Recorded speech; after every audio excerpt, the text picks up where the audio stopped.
Folks, welcome back to the show. I'm Natalie Nidham, your host. Before we jump into this episode, I just wanted to remind you I have a new Instagram account at Longevity with Nat. Now, remember, as much as I share loads of amazing information on that account, there are a few really beautiful topics I can't share on Meta. So if you want all that information, then you have two options. Number one, sign up for the newsletter. It's free. It'll hit your inbox, not even every day, like a few times a week. Always sharing great information. And there is even one devoted specifically to peptides, small molecules, and bioregulators.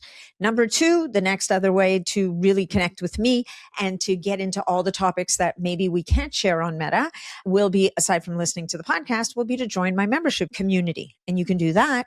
Go to natnidham.com. Again, that's where you'll find the newsletter. It's also where you'll find information about the membership community. So I hope to see you in there. And of course, as always, thank you so much for your beautiful reviews. If you haven't left a review for the show yet, please make sure that you do, because this is how the show gets found. And of course, if you get value from the show, from this episode or any other episode, please make sure that you share it with friends and family who you believe would also get value from it so they discover the show. All right, let's talk about today's episode. Did you know that breast cancer is the second leading cause of cancer deaths in women? Second leading. It's huge, right? So therefore, it follows that if longevity is the goal, breast health deserves a place in this longevity conversation. Now, in this episode, Dr. Elisa Port shares why early detection is still one of the most powerful tools we have, how personalized screening can make all the difference in the world, and the simple habits that support long-term health. You'll walk away with a much clearer understanding of what matters and what probably doesn't. You can also pre-order her new book, The Breast Advice, at thebreastadvice.org. Enjoy the episode. Dr. Port, welcome to the show. It is a pleasure to host you and this conversation here. That is, I'm excited to have it. Thank you. Thank you so much for having me. It's an honor and a pleasure for me too. These are important conversations, right? After all those years of women getting left out of research and whatnot, finally we have our moment in the spotlight, as we always should. Question for you. What was the first thing that really drew you to breast surgery? And when did it really become your life's mission? Because, you just walked in here and said, I've just finished 4 surgeries this morning. So This is your thing. How did I get there? Yeah. I think it's, it's a little bit, Natalie, of an evolution. Like first you go to medical school when you start, not to draw out the story too much, but when you go to medical school, I think that there are some people who have an idea. There's very surgical type personalities. But surgery is a very broad field. There's orthopedics and brain surgery and all kinds of things. And so what you do is you sort of narrow it down along the way. And so I had decided I was going to go into general surgery, and breast surgery is a subspecialty of general surgery. So I went into general surgery, and then I actually got an amazing opportunity to do research in a breast surgery lab, and doing 2 years of dedicated research. That's in addition to my surgical training. So you take a 5-year surgical residency training program, and it now becomes 7 years. And when I was doing that research, it really, really hit me hard that it was a field, breast surgery, where there was so much room for optimism. There was so many exciting new therapies and research efforts and all of those things. And so it really stuck with me. That said, I went back to training, and I still wasn't sure I wanted to be so super specialized where I only did breast surgery. And that took me a while to figure out. But in the end, I love taking care of women. I really, really loved curing cancer. And I love the fact that with breast surgery, one of the things that people don't realize, and I think they'll get out of the book, is that it's one of the most collaborative fields between doctor and patient. If you think about it, one of the things I never get tired of pointing out is there are so many options in breast surgery for a patient. And our job is, I always say in the book, throughout the book, I'm the expert in cancer, but you're the expert in you to a patient. And what I mean by that is that, look, if you've got colon cancer, for example, you're going to go into the surgeon, and the surgeon isn't going to tell you, should I remove this much of your colon or that much of your colon? I mean, they're going to do what they think is best inside your body, and you're not going to know one way or the other. With breast surgery, there were a lot of options. There's options for lumpectomy, mastectomy, bilateral mastectomy. So it's this incredible collaborative process where you really get to know a patient in a very intimate way in one of the most seminal and poignant events in her life. And so I really liked that part of it. The idea that we were going to make decisions together. And that's really in the end what kind of drew me to it. How would you say caring for, I mean, now thousands of patients, like how's it shaped the way that you think about longevity, resilience, quality of life? You know, like this podcast is a longevity podcast. So yes, we like to take the long view, right? Of course. Well, I think the first thing is that, thankfully, the survival rate for breast cancer is so high now. So for many, many women, longevity is not compromised. So that's the first blessing, right? For most of my patients, I can say, you will be cured from this. You will, die from other causes. And so, what that brings up is the necessity for addressing the other factors that do affect longevity. And a lot of people who have cancer, they're like, the survival rates are so low, they don't really have the luxury of worrying about other things. With us, it's not the same thing. So, for example, if a patient comes into me and she's got an early stage breast cancer that's 95% curable or what have you, and she's a smoker, okay, if I can get her to stop smoking, I might have, saved her life twice. So it is an opportunity. It's what I call, a teachable moment, a breast cancer diagnosis where women are so petrified of that diagnosis. But we can also, not usually in the moment of diagnosis, because I try not to pile on too many concerns. But in the aftermath, 3 months later or whatever, when I meet with my patients long term, how are you doing? We get new mammograms, we do all kinds of things. And it's a real opportunity to address other lifestyle factors that can affect longevity, and also can affect the risk of breast cancer recurrence. So what a lot of women say is, I want to do whatever I can to make sure this cancer doesn't come back. But probably the number one lifestyle factor that affects breast cancer recurrence that people can control is weight, being overweight or obese. Okay. And I say weight is the smoking of the 70s. Now 30 to 40% of our population is overweight or obese. And what's really concerning is it's starting, Natalie, at much younger ages. In the 12 to 19-year-old age group, about 20% of our population is obese. So these are real factors that are real hardcore longevity factors that are going to affect both quantity of life and quality of life. And so I use the breast cancer diagnosis. We have, for example, a full-time nutritionist in our center. And I say, we have to give you the tools. It would be like, if you are, a lung cancer surgeon, as my husband is, and the person walks in smoking and you didn't give them the tools to quit smoking.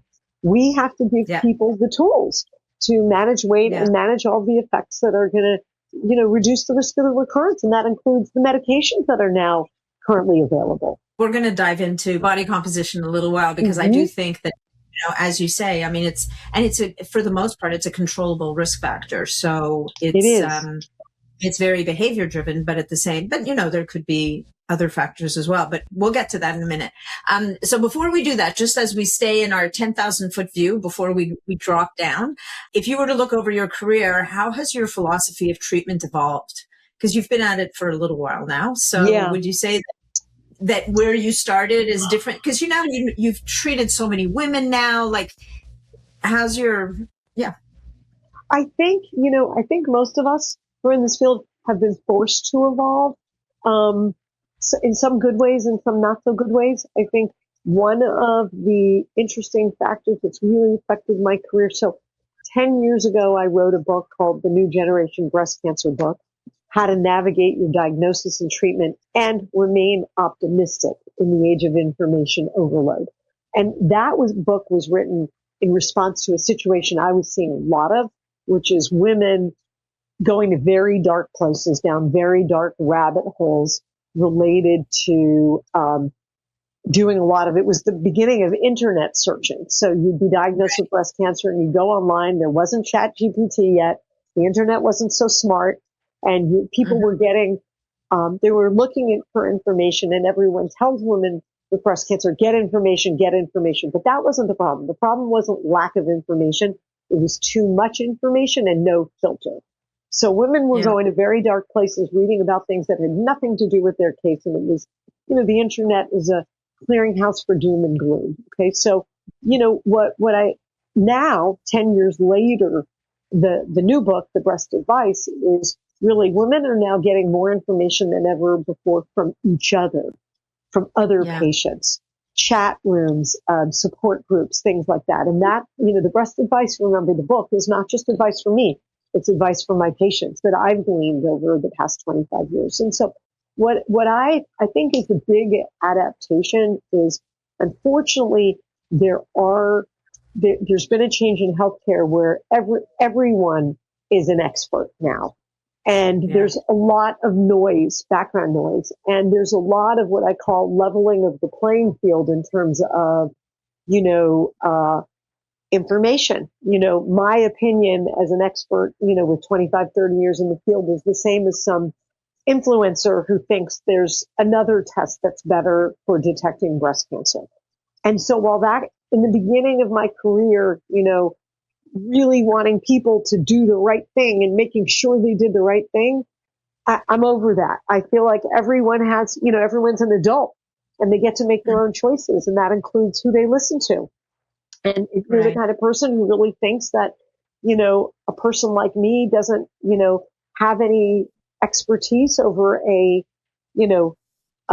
health, influencer, or someone who doesn't have any expertise in breast cancer, and that's what you choose to listen to and say, I think mammograms are bad and I'm going to get a thermogram instead, and all of these. So I think the way I've changed is I've adapted my approach, which is I am here as a provider of information and I'm in service to my patients.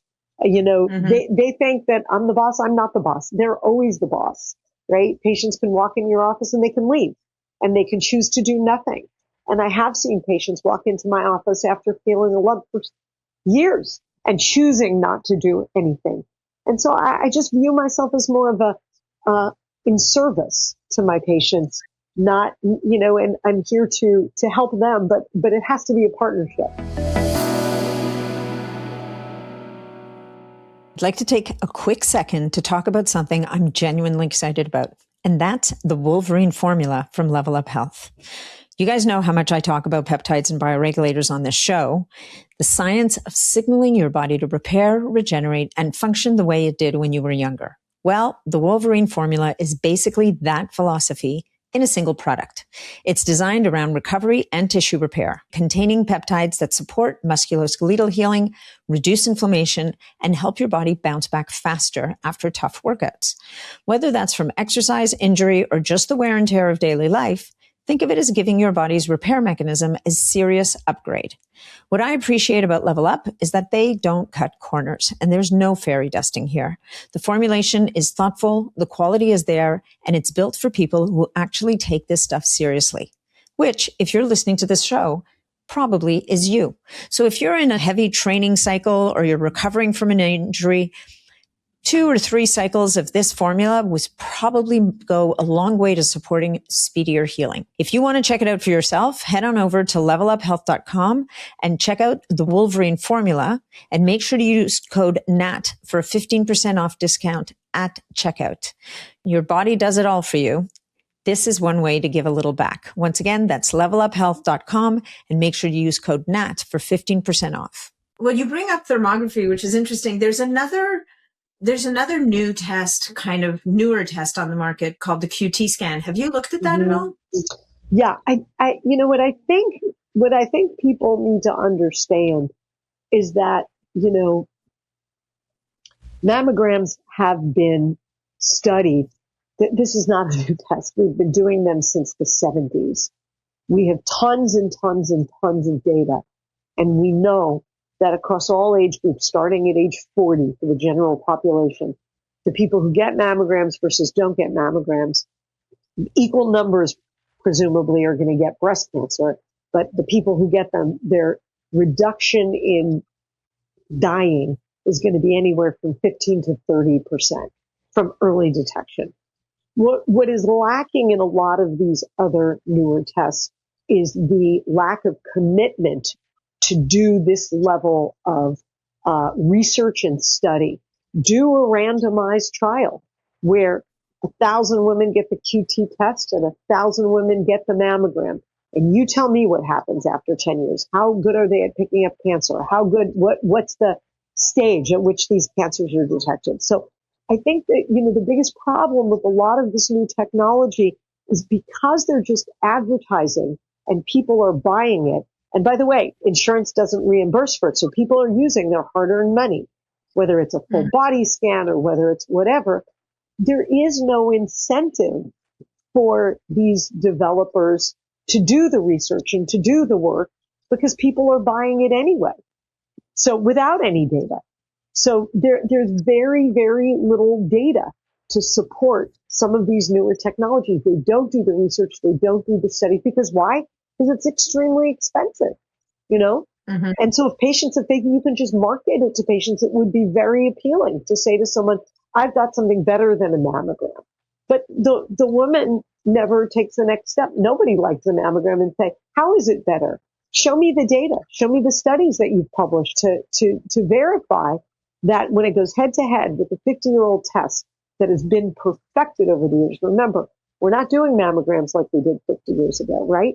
So they've gone from film to digital to 3D. And now to give you an example, at my institution, every single mammogram is double read by a human and by AI. Mm-hmm. So tell me how that stacks up. What you have a really good test here. So tell me how the new test stacks up with the old test and do a head-to-head comparison. And that's unfortunately not really being done. Yeah. Well, I think maybe it'll take some time. I mean, it's newer for sure, so it doesn't have the time under its belt.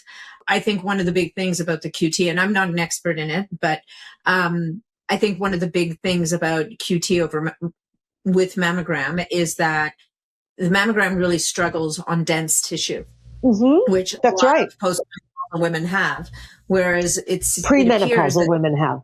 Most premenopausal women have dense tissue. Oh yeah. Okay. Don't postmenopausal have postmenopausal women, usually the density atrophies. So it's actually the reverse. So cool. About 50% of women in the 40 to 50-year-old age group have very dense breasts. And so that's why it's harder to detect cancer in the younger population. Right. The information on the QT is that it seems to have an easier time imaging through dense tissue than the mammogram does. I think the word that you used is it seems. So I'm not aware, and I'm not aware. There's a lot of stuff out there, a lot of new technologies, and I think we have to proceed with caution. That can be a claim. That can be a claim, but we have other tools to compensate for dense breasts, like ultrasound, like MRI, and these are tried and true. And they help us in women with dense breasts. And that's why, 2 years ago, for example, there was a law passed, the breast density notification law, right?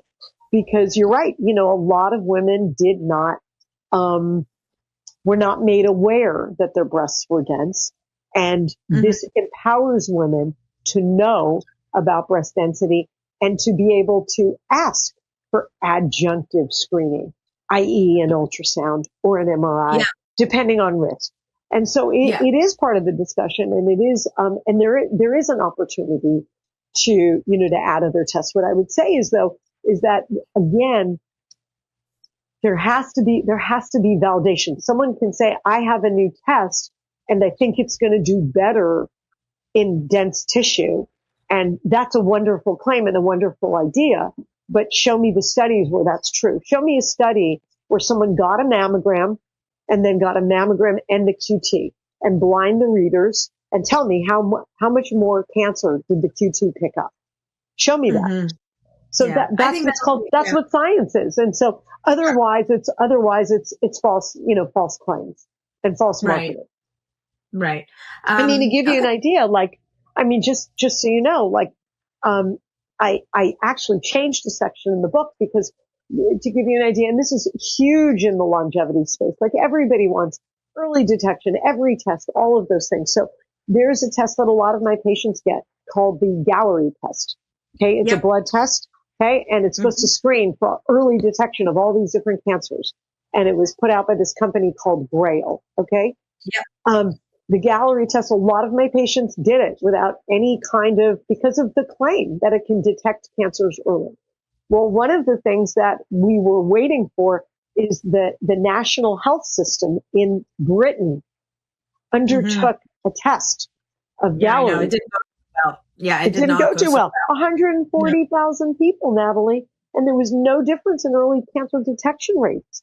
Okay. And yet, if you go to the website of the company now, that's not, they're like, it didn't show, but it showed all this. And it's like, no, it didn't. So these are companies trying to make money, and they're going to do damage control wherever they can. But a study of 140,000 people is pretty darn definitive. And I'm very excited about liquid biopsies and blood, but the test has to work. The test has to work, and it has to be validated scientifically. And unfortunately, a lot of the direct-to-consumer stuff is skipping over all that. Mm-hmm. Yeah. Well, time will tell, I guess, on the Q2. Yes. But I think that anyway, it'll be interesting to see. So you did mention that in your experience, I'm sure your experience and the research shows that obesity and being overweight is one of the biggest risk factors for breast cancer. Is there anything else at the top of that list? Or is that, we say the top three maybe? Sure. What I would say is, the cool part about this, it's not that tricky. Like what's good for the rest of your body is good for your breast tissue and your breast health too. So I like to say that. The second one is probably alcohol intake. We used to think that the data, there wasn't a lot of good data until recently. And we knew that heavy alcohol intake was worse than in moderation. And by moderation, we usually define like 3 to 5 a week drinks, because that means you're not drinking every day, right? Yeah. So, and so most of us for many years were saying, look, keep it to 3 to 5 drinks a week and you should be fine, right? And that's true. But there's newer data to show that, believe it or not, even 3 to 5 a week, like a sliding scale, is worse than none. And maybe it's only affects your risk of breast cancer by 0.25 percentage point, maybe 0.25 percentage point. But for a woman who comes into my office and says to me, I want to do everything I can to reduce the risk of my having this come back, that's something you can do, even if that risk is marginal. So we know for alcohol, it is a sliding scale. A little bit is worse than none. Moderate or more than that is worse than a little bit, and a lot is really worse all the way along. So alcohol are those things. I think I always love to dispel the myth. I'm not sure there's really a number 3 at that level. I mean, people always bring up, and I'd love to bring this up, is the sugar conversation, right? So everyone thinks sugar feeds breast cancer, and it's just patently not true. All cells. I think it's oversimplified is what it is. That? It's oversimplified. Like it gets brought down to a soundbite, right? I mean, if you eat a little bit of sugar here and there, it's not going to feed your breast cancer. But if you're eating excessive sugar, which often means you're eating excessive processed foods, and probably your BMI is high and you're overweight, like it all feeds into each other, right? You just hit the nail on the head. A sugary diet is usually related to being overweight and obesity, but it's not the sugar itself. You cannot starve your cancer. You can, I always say vegetarian triathletes get breast cancer too, and Cheeto eating Diet Coke drinkers don't. So there's no specific dietary element, unfortunately, that's either pro or anti. We just know that overall, to your point, a diet that is overall healthy, rich in fruits and vegetables, grains, whole grains, lean meats, that kinds of things, not a lot of smoked meats, things like that. Not a fatty diet, not a lot of processed foods. Those are all markers for general health. But there's no one that's going to tell you that eating, a cup of blueberries a day is going to prevent breast cancer. And the reason why I like to say that is because women, to your point, going back to what you said in the middle, we're such self-blamers, right? The first question that women do when they walk into my office is like, how did this happen? What did I do? I thought, what did I do? It has to be their fault. No, it's not your fault. And so I think, the blessing and the curse is, the blessing is there's nothing you did usually to give yourself this disease. But the flip side and the curse is there's nothing you can do from a eat more of this or eat less of this to change your risk, other than, again, the obesity situation and the alcohol intake. Those are the two main ones. The term longevity is everywhere these days, and I do talk about it a lot. But here's something that we don't discuss nearly enough. Healthy aging isn't just about adding years to your life. It's really about making sure that you remain vital right until the end when you're done. And to do that, we want to make sure that your cells are still doing their job along the way. This is one reason why Mito Blue from Wizard Sciences caught my attention. It combines pharmaceutical-grade methylene blue with ingredients that support some of the most important longevity pathways that we know about today. You've got NMN to support healthy NAD levels, PQQ to help promote the creation of new mitochondria, fisetin to support cellular cleanup, and apigenin for healthy aging and mental clarity. What makes it unique is that it's focused on both sides of the equation, helping clear out what isn't serving you while supporting the systems that help your cells to thrive. Healthy mitochondria, healthy energy, healthy aging. To learn more, check out wizardsciences.com and make sure to use code NAT15 for 15% off at checkout. So how do we help women not get overwhelmed with this about perfection, right? Like, I think that because alcohol, the thing with alcohol, and I'm not much of a drinker at all. I never really have been. But what I see around me is for people who enjoy alcohol, that 3 to 4 drinks a week is a really tough line for them to walk. Right? Yeah, I say have it. It's mind blowing. Because they have 3 to 4, but then they have 5 to 6, and then they have 8. Like, they just can't seem to stay, and it comes down to, there was a really interesting book by a woman called Gretchen Rubin a number of years ago. And she talked about, are you an abstainer or a moderator? Right. And I think part of this alcohol discussion has to have the person understand themselves. Can they have 3 to 4 glasses a week, or is that the gateway to the bottle?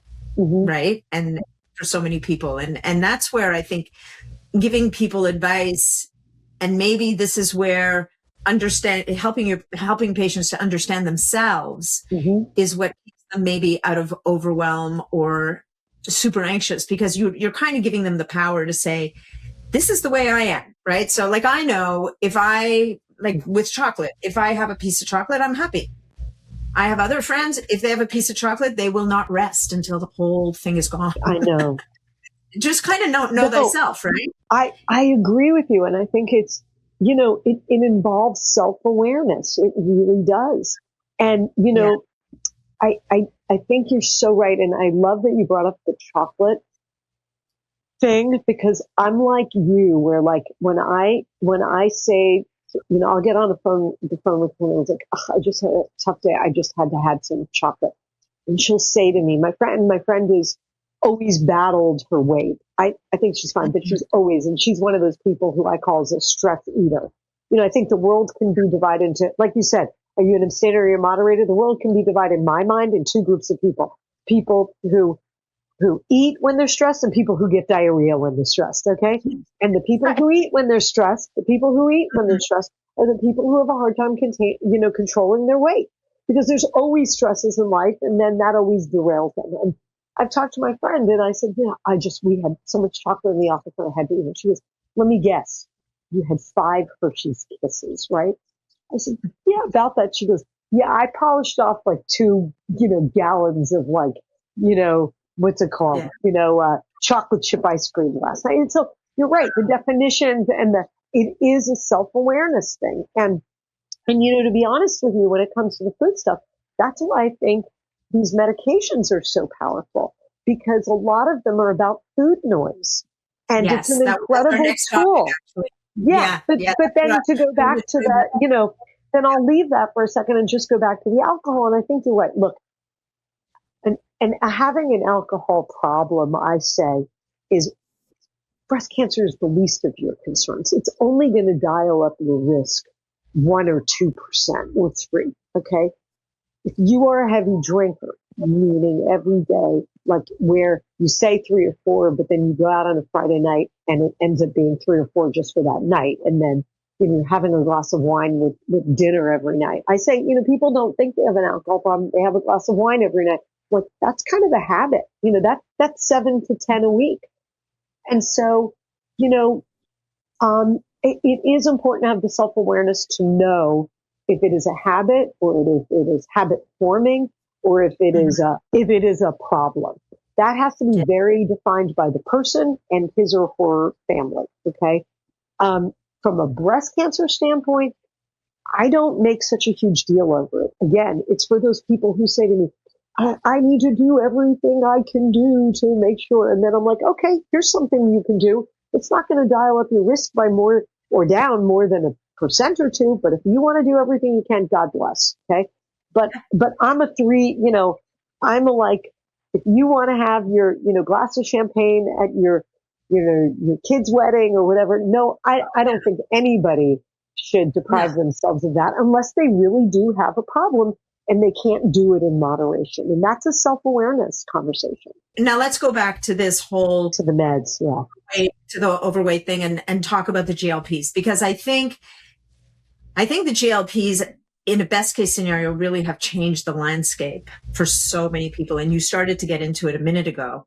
But before we talk about the food noise, which is, I remember when they first came out and I had people who were starting to use them and they would come on a call and they'd be like, it's like my life has changed. Like there was this voice in my head and I had no idea how noisy it was. Like it's just stopped. It's a conversation that stopped and they were barely aware that it was happening because it had been going on. And the control that it had over them. And that's the thing, like they feel all of a sudden it's like, it's like you had 30 tabs open on your computer, you're down to 2 and you have so much more space, so much more capacity to do what you want. But, so let's talk first though, let's talk a little bit about GLPs and what the current research would point towards, to your point, on long-term implications for breast health in general. Like what is anything specifically or? I think there's no data yet related to reduction in cancer, but I think the influence is, of course, if there's 3 main cancers that are influenced by obesity, right? The 3 main American Western cancers are breast, colon, and uterine, right? Then of course the reduction in obesity should translate into reduction in those risks.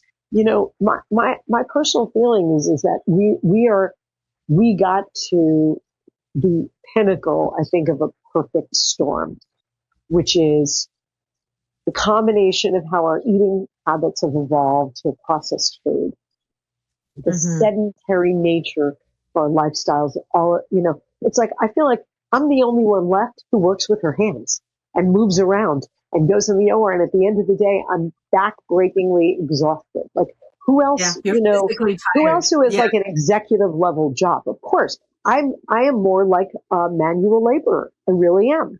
And I love that about my job. Right. So I think that the sedentary nature and kids on phones and all of those things, like I'm not the first one to know this. Like, kids are sitting down, they're not going out to play and they're not getting their exercise and they're sitting instead in front of a screen and playing with other anonymous kids. Like 19 countries away and all that. And so it's the phones and the sedentary nature, the eating habits and so forth has led to this kind of pinnacle of obesity. And I personally think we've gotten to a point where, like, all I do is take care of women, and I hear the story every single week. Women come into my office, usually as it relates to a breast cancer diagnosis, and let's say they're 50 years old. Okay. You have a first baby in your 20s, or 25, 28, or whatever, and you put on a healthy, appropriate amount of weight. Let's say it's 40, even 50 pounds. Okay. You'll lose most of it. You lose all except for like 5 or 10 pounds. Okay. Then you have another baby. Okay. Put on the same appropriate weight for pregnancy. You'll lose like most of it minus like 5 or 10 pounds. Okay. You have a third baby. Okay. Now you're pushing 40 and you've got 20 pounds of baby weight. Okay. That you never had the opportunity to lose. And what happens to a woman when she hits 40 and then worse 50, right? Because menopausal stuff starts kicking in for some women around the age of 40. I think it is almost impossible for a woman to lose more than that meaningful, not 20 pounds or more and keep it off after the age of 40 unassisted. I think our lifestyles are what you have to do, is basically starve yourself and exercise 2 hours a day. And our lifestyles just don't accommodate that. Not as parents, not as workers, not as, people engaged in the community. It's just almost impossible to do. The level of discipline is superhuman. And I just don't think as our bodies then change. So it's the sedentary lifestyle, the change in our eating habits toward a more processed, quick, fast food thing, and then the change in our bodies that starts happening in women after the age of 40. And by the way, men aren't exempt either. I just think it happens a little bit later for them. So I think for a woman over the age of 40, and my observation is for a man over the age of 50, if you are more than 20, 25 pounds overweight, I think it's almost impossible to lose that weight and keep it off without assistance at this point. Yeah. And so I just think it just continues to creep up and accumulate. And then the next thing you know, you're, 50 years old, and now your doctor is putting you on, a cholesterol medication and a metformin because you're borderline diabetic. And now you need a blood pressure medication. And then you need something for your heart, right? Because it's stress pumping blood to, 50 more pounds, 25 to 50 more pounds. And so what ends up happening is you turn around and you see these 55, 60-year-olds. And, what happens is in youth, as we all know, bodies are very resilient, right? Every single one I know, like, I used to run on the cross country team. We all used to go out and party, and we'd be out till 4 a.m. doing God knows what. And we'd get up at 9 to run our 9-mile run. It was like nothing happened, right? Yeah. Now you have, in our age, you have like one drink and the next year is like, oh my God, I'm not sure I can go to work, right?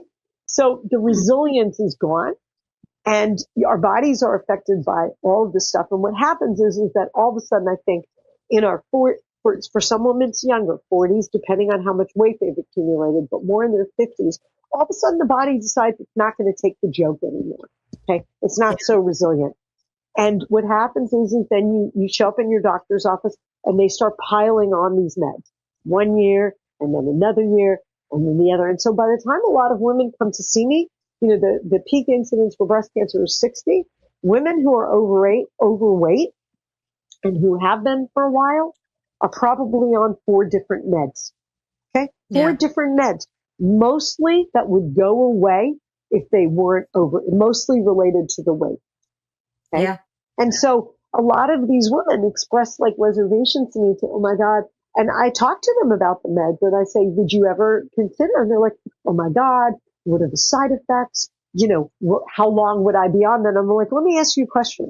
When your doctor put you on the cholesterol medication, did you ask how long you have to be on it? Because the answer is for life, as long as your weight and your cholesterol is of that level. So there is a little bit of a double standard. And I know, I know that, they haven't been around that long, but I say, yes, there's probably going to be some long-term side effects to continue with. But I also think the flip side is true, Natalie. that we've yet to learn what the benefits, the long-term, the side benefits might be. There's a lot of talk about whether or not, these fat stores, are producing pro-inflammatory agents. Maybe that factors into dementia, which is a huge factor in longevity, right? What's the worst thing is living long, healthy body, etc., but no mental capacity. It's a disaster and devastating for individuals and their families, right? So people are living longer, but to do it, with no quality of life because of dementia or Alzheimer's or whatever you want to call it. So I think we have a lot to learn about these medications long term, but I think there are going to be both new benefits and risks. And I do think that if you took a person who was on 4 medications because of their obesity and those go away to be on one, that to me, that's a pretty good trade. It's a win. And then, it's a win. And then there are all these other things like stuff that I see that are intangibles, okay, is related to longevity. Okay, I think a big part of longevity is lifestyle, right? Can you walk? Can you pick up your grandchildren? Can you take a hike? Can you ride a bike? All those things. Well, what are some of the things that interfere with those things? Not only cardiovascular health, but also orthopedic injuries, right? Mm-hmm. One of the things that is most affected by weight are the joints, the weight-bearing joints, your hips, your knees, your ankles, your feet, all of those things. Okay, they take a beating. And if you think about what the healthcare costs are in this country for people getting knee surgery, knee replacement, hip surgery, hip replacement related to obesity, it's incalculable. It's definitely in the billions. And then, and these operations have complications and side effects and so forth. And so, I really think there's so much spin out related to this that we don't even factor in, I had a patient, for example, who was very, very overweight. A few years after we took care of her for breast cancer, she was still extremely overweight and was told she needed a knee replacement. I'm like, okay, it's usually a pretty straightforward procedure. Everyone's getting them these days. But she had the knee procedure, but she had a terrible complication. She had both an infection and a blood clot. Okay. Blood clot's life-threatening. Okay. Yeah. And an infection in an infected joint can be life-threatening as well. And everyone says, wow, she had a terrible outcome from the surgery. Well, let's think about why she needed this surgery. It's all circles back.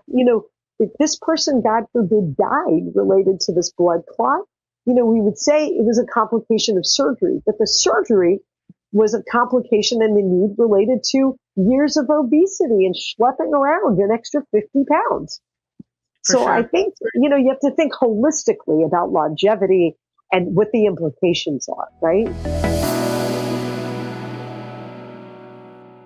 Newsflash. I have officially reached the point where I don't get excited by skincare that promises to erase 10 years overnight.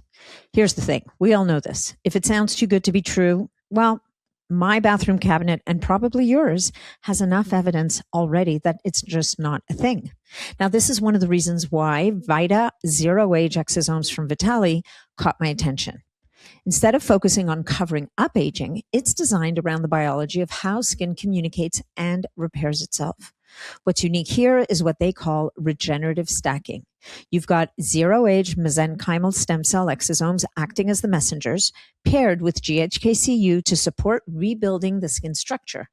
Then they layer in niacinamide and glutathione, so you're also supporting barrier and oxidative stress. I love that it fits with the same longevity mindset that you and I use everywhere else, supporting healthier tissue, healthier cells, and healthier skin over the long haul. Now, if you'd like to check it out for yourself, head over to Vitali Skincare and make sure to use code NAT20 for 20% off your order. We'll leave the conversation on the GLPs now, but also if people go to the next step and in order to preserve muscle and bone, they take on exercise and a proper diet, you've now stacked so many odds in your favor.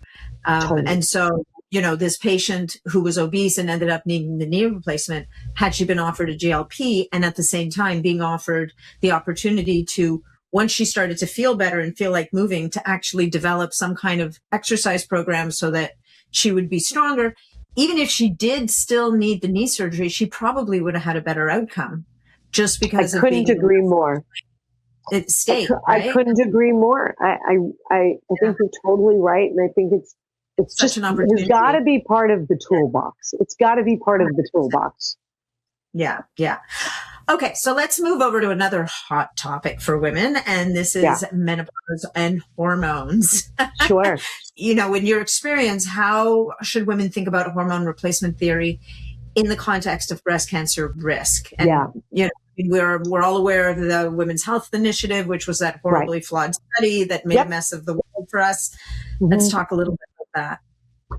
Yeah, I think what's happening is a bit of a pendulum swing, right? What we saw is, right, pre-Women's Health Initiative, everyone let's put hormones in the drinking water, etc.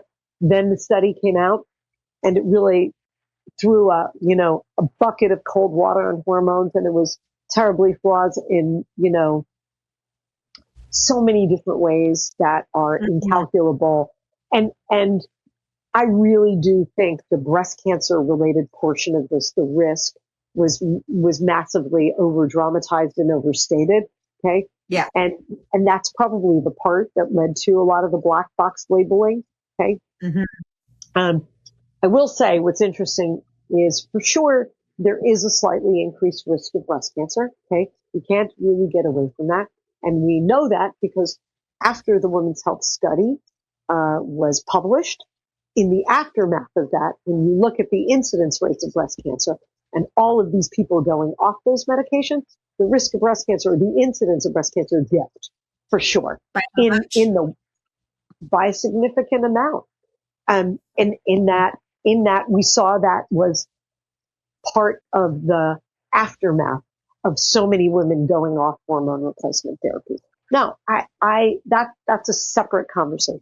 I would say so. Could that not be also because of the hormones they were on in the first place? Plus, I mean, there were so many flaws to that study, starting from the types of hormones they were given, the women who were included in the study. How about the age? I mean, the main flaw is the age.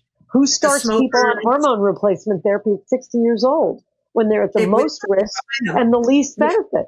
No, I for sure. But what is indisputable is that in some women, that hormone replacement therapy definitely marginally increases the risk of breast cancer. I just think that throwing out the baby with the bathwater, it's like, okay, we know that, but there are so many other lifestyle factors that are important that a woman has to be able to make her own decision based on her individualized risks. Okay. Mm-hmm. So now the pendulum is swinging back in the other direction, which is give us all of our hormones. You guys screwed us for 20 years and now we want everything. What is it? Everything all at once, right? And I do think, here's what I think. I think it's great that women get to make their own decisions, but I don't think there should be part of the conversation has to be in addition to the benefits of hormones, which I think are vast and super important. There has to also be a discussion of the reality. There is no medicine that has no side effects and no bad things. And an increased risk of breast cancer of a little bit is something that most women will have to accept. But here's where it was overblown also. And I talk about this in a lot of public speaking events. What I think really is the opportunity here is the following. Most women and most humans, men, don't understand the concepts of relative risk versus absolute risk. Okay? 100%.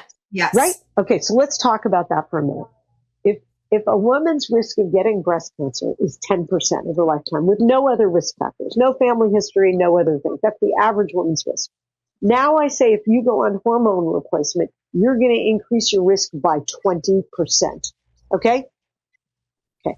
Most women will interpret that to say, oh my God, my risk goes from 10% to 30%. Okay. It's 12. That's not true. That's right. And that I don't think and quite frankly, with all due respect, it's the press that plays fast and loose because they want the dramatic story. And they're like, hormone replacement increases your risk of breast cancer by 20%. It's really hard to walk that back. And so it's a lot of taking it down and saying, no, it's 20% of your original risk. And what is 20% of 10%, which, as you said, is 2%. So when you reframe that and say your risk would go from 10% to 12%, it's a very different conversation. And from my standpoint, you can't say the risk is nothing, but you have to put it in perspective where people understand. And from my perspective, I think hormone replacement therapy, again, is a really important tool. And I'm so glad it's being made more available. However, what I do is I put women in 3 buckets. Okay. Average risk, higher risk for breast cancer, and already had breast cancer. Mm-hmm. The true no-fly zone for women for hormone replacement therapy is women with breast cancer. We haven't evolved that much. And partly that's because a lot of the treatments we give for women, most breast cancer, not all, is hormonally fed. And what we're doing is giving them medication to block that. Okay. So you can't take both blocker and adder. Right. Yeah. They have some of the same side effects weirdly, and they feed off of each other, and it's not good. So you can't do that. So most women that have breast cancer, the hormone replacement therapy is kind of a no-fly zone. Now I think there are newer formulas that are being developed that maybe are estrogen only and don't increase the risk. But again, it's really hard to justify giving those on top of also giving a hormone blocker. That's the tricky part. Okay. Mm-hmm. Mm-hmm. Then let's move to the people on the other end of the spectrum who have no real known risk factors for breast cancer, no family history, no tricky biopsies, none of that. Have at it. If you're suffering from menopausal symptoms and you think you want to do it, for God's sake, go for it, right? The trickier group is the group in between. My mother had breast cancer, my aunt had breast cancer. I know I'm at increased risk. Should I do this because is this throwing fuel on the fire? And I think that's where people like me and kind of experts come in to kind of individualize risk and really dig deep with someone and figure out what their issues are. I had a patient who was a CEO, and she is a CEO of a company. She has a lot of men answering to her. She came into my office. She had increased risk for breast cancer, but didn't have it herself. Had a strong family history. And she said to me, I stood in front of a board meeting and I had a hot flash and my blouse was like people saw sweat stains. She goes, I think my staff actually thought I was lying to them. What am I hiding? She goes, I can't afford to do that. I said, I know your job is too important. Your role is too important. Take the hormones. Maybe we'll just screen you more aggressively so that, and we'll up your screening intensity, frequency. Maybe I'll add on an MRI so that if God forbid you develop it, I still have the best chance of picking it up early, and we'll worry about it then. And the book actually has a couple of chapters like that. A woman who developed breast cancer after taking hormone replacement therapy for 10 years, she's like, I couldn't function without it. She goes, I have no regrets. I know I have to go off of it now, but it's 10 years later and I'm sure I'll do much better. Yeah. Yeah. So I feel like that conversation in the high risk group really has to be individualized. Totally. And there, and this is where genetics kind of come in, right? Is that's one of the risk factors, like women who are carrying the BRCA variations, the dense breasts, like all of that, all of those. But those are two very different factors. Like, Absolutely. If you have the BRCA gene, your chance of getting breast cancer is 80%. It's not 12 or 15 or 20. And a lot of those women, Natalie, to be honest with you, many of those women are removing their breasts preventively, and then they have no risk for breast cancer almost, and then they can take hormone replacement therapy. Okay, so then is there other cancers they can get? Like, is that a perfect solution? So it's a great question. And so for those women, their biggest risks are breast and ovarian cancer. The main recommendations are to remove your ovaries by around age 40. Okay. But obviously the huge challenge with that is women going through premature menopause at age 40. Right. It's very, very devastating. It's like, it's like turning the lights off. It's very sudden. So Yeah. what we do have the luxury of doing for those women, if we look, if they've been diagnosed with breast cancer already, then there are fewer options, right? But if they haven't been diagnosed with breast cancer, you're doing this all preventively. What they sometimes do is remove the breast first, okay? Go on hormone replacement, or they don't need it because they're young enough. And then when they remove their ovaries at 40 because they never had breast cancer and their breasts are now gone, they can go on hormone replacement therapy and bridge that. So Right. there are benefits that a lot of people don't know about. And all these surgeries are obviously extreme and it's not one size fits all, but there are ways, and the dense breasts, I don't even really think about, as a risk, if you have dense breasts as a young person, join 50% of the population. It does increase your risk of breast cancer again by 1 or 2%, but it doesn't get you to high risk status. Like the risk for breast cancer by having dense breasts, I think is dramatically overblown and over dramatized just for that factor alone. Nice. Okay. All right. Let's talk a little bit about AI. I mean, we're going to come up on time and there are a few more topics I want to cover with you. Okay. How's artificial intelligence affecting breast imaging today? You mentioned it very early in the conversation today. Yeah. So I think AI has a huge role with what we're doing.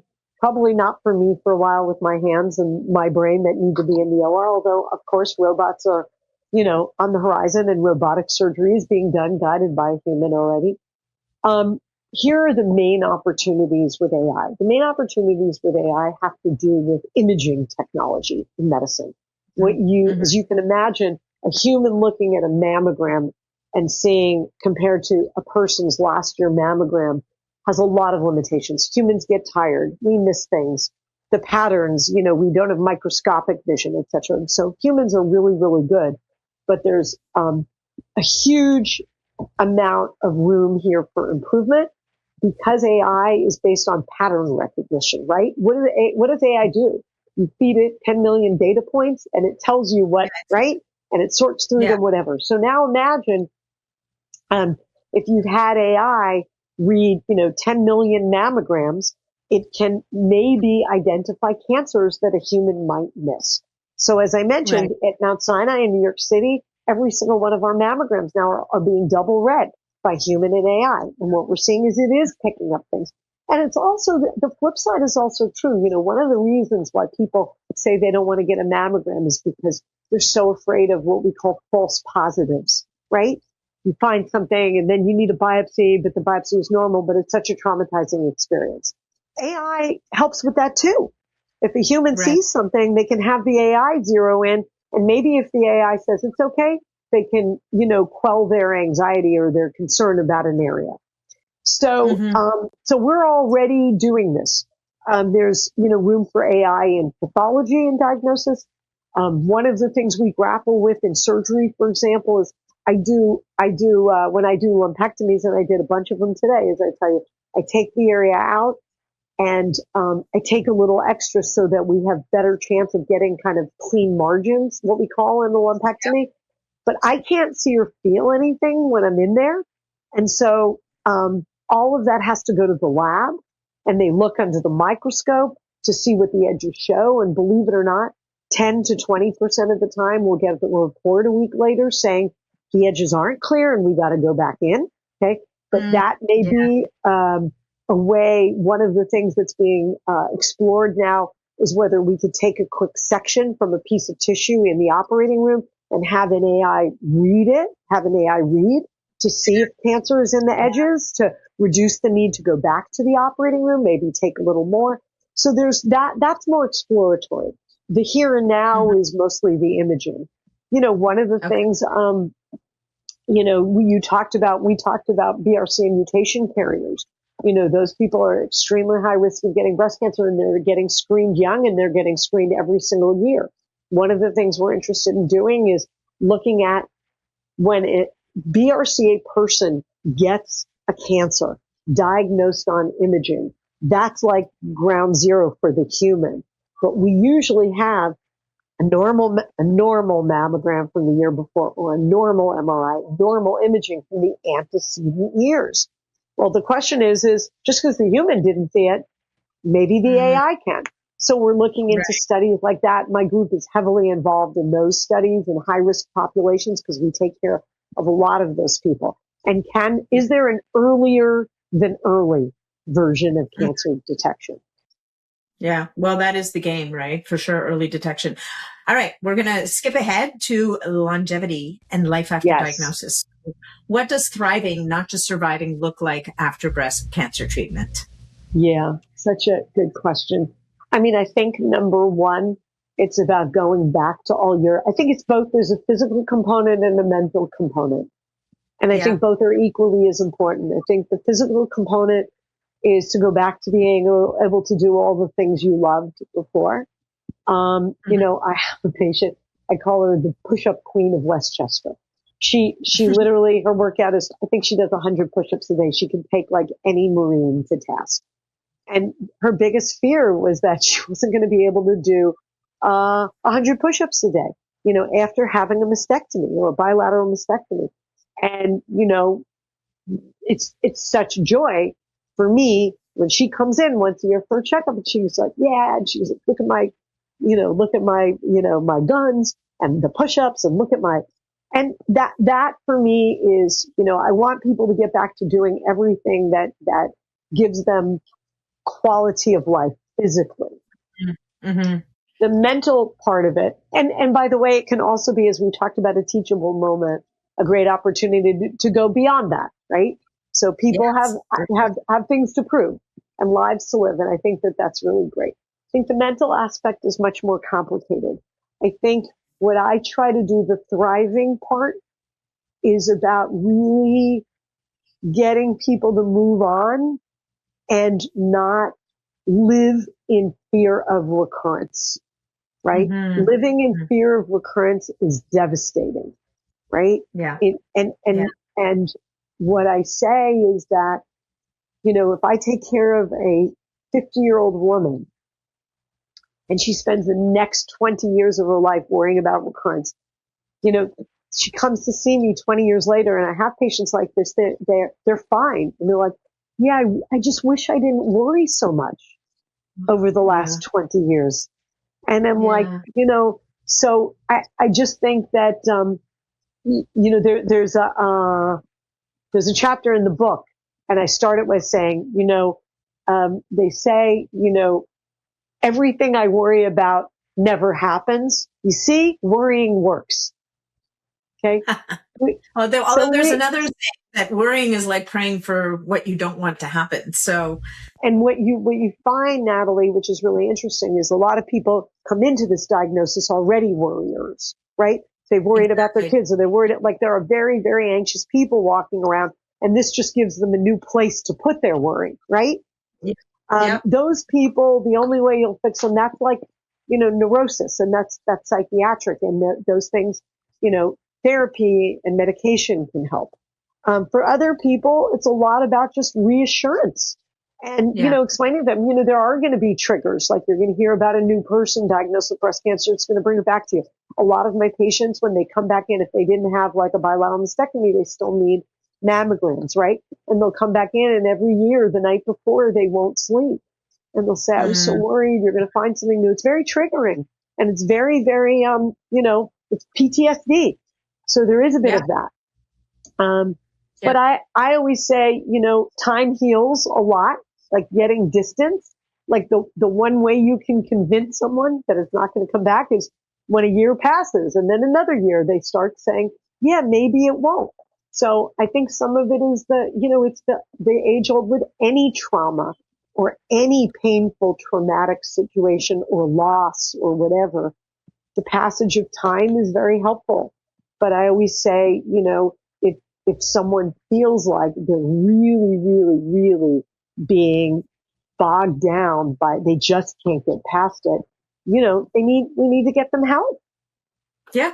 Yeah. 100%. All right. Our last three questions are a little futuristic, looking at the future of breast health. So if we were to revisit this conversation in 10 years, what breakthrough would you hope to see?